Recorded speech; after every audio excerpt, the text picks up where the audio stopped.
This is the WWE Raw November 25, 2024 full show results video, which takes place at Desert Diamond Arena in Glendale, Arizona. Gunther makes his entrance for an interview in the ring, but before he can get a word in, Damien makes his entrance and tells him to go ahead and tell the world how easy this title defense is gonna be for him. He says he wants everybody to think the old Gunther is back, but they both know that's not true. He used to have this killer vibe and people wouldn't dare make a move. Maybe the pressure of being champion got to him? But anyway, Damien's gonna win the title back at Survivor Series, and then where will Gunther be? The ring general spikes him in the dome with the mic and takes him down for mounted punches. He passes Priest to the floor and hammers him with a lariat, but Priest comes back and puts him into the post. Windmill punches set him up, and hits a razor's edge through the announce desk. Bianca Belair and Naomi are talking backstage about who to bring in to replace Jade Cargill in the War Games match. Io Sky rolls up and pitches Kairi Sane, and then Naomi suggests Bayley, but Bianca doesn't like either option. Rhea Ripley rolls up and says it doesn't matter as long as they carry their weight and don't get in the way. Belair asks her who she wants as the fifth woman, and Rhea says she doesn't care as long as she gets Liv Morgan, and Bianca goes off to get ready and leaves the other three to figure it out.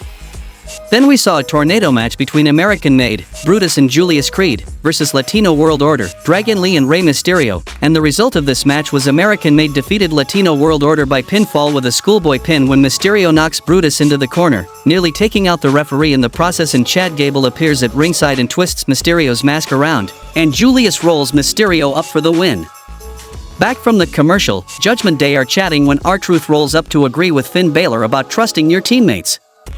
He just needs a place to hide from Pete Dunne. Finn says he's gonna need a place to hide from him if he sticks around, and Truth flounces off shouting about how they're not a family anymore and Thanksgiving is cancelled.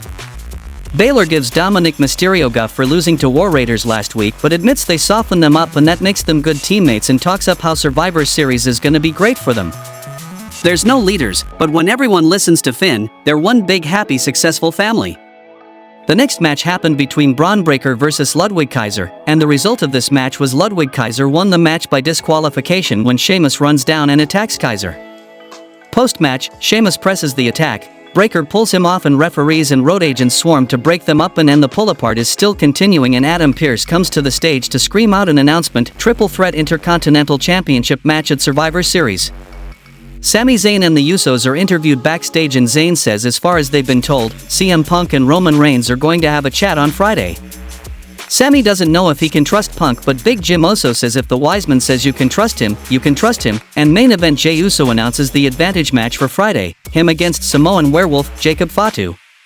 The next match happened between Judgment Day, Finn Balor and JD McDonough versus War Raiders, Eric and Ivar, for the WWE World Tag Team Championship, and the result of this match was Judgment Day defeated War Raiders by pinfall with a folding press from JD McDonough on Ivar, retaining the WWE World Tag Team Championship.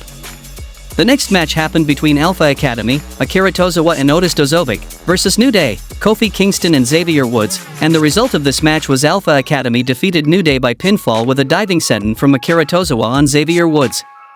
Post-match, New Day bicker over who was supposed to start the match, and Woods tries to storm off, but Kingston is right behind him and they argue their way to the back, the camera following them through Gorilla.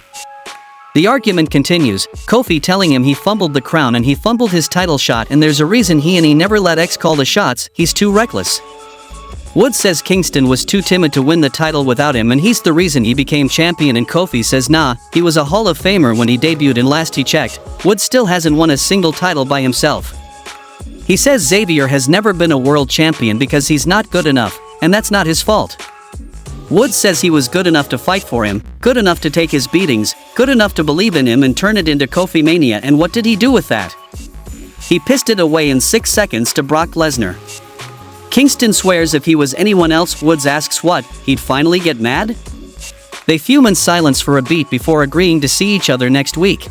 The Miz reports to Final Testament that the Wyatts are here, but they didn't see him, and Karrion Kross tells Scarlett Bordeaux to stay behind. Miz tries to stay back too, but Karrion and AOP carry him off. Scarlett, alone, looks in the mirror and sees a Wyatt in the reflection. Miz and Final Testament are walking backstage when they run into Pete Dunne, and Miz jumps. Dunne asks if he's seen Truth. Miz says no, but beat him up for him. They go back to the dressing room they were in before the break and find Scarlett feral and swinging, telling them Nikki Cross did this as the camera pans to everyone has something to lose written on the mirror in lipstick. We see footage from earlier tonight of Adam Pearce unveiling a WWE Women's Intercontinental Championship title belt and informing us the tournament to crown our first champion will begin next week.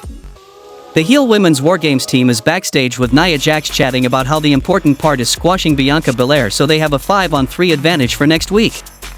Back from the commercial, Solo Sikoa cuts a promo giving Roman Reigns credit for catching them off guard by getting the Wiseman back and getting CM Punk on side, but that's the only one he's gonna get.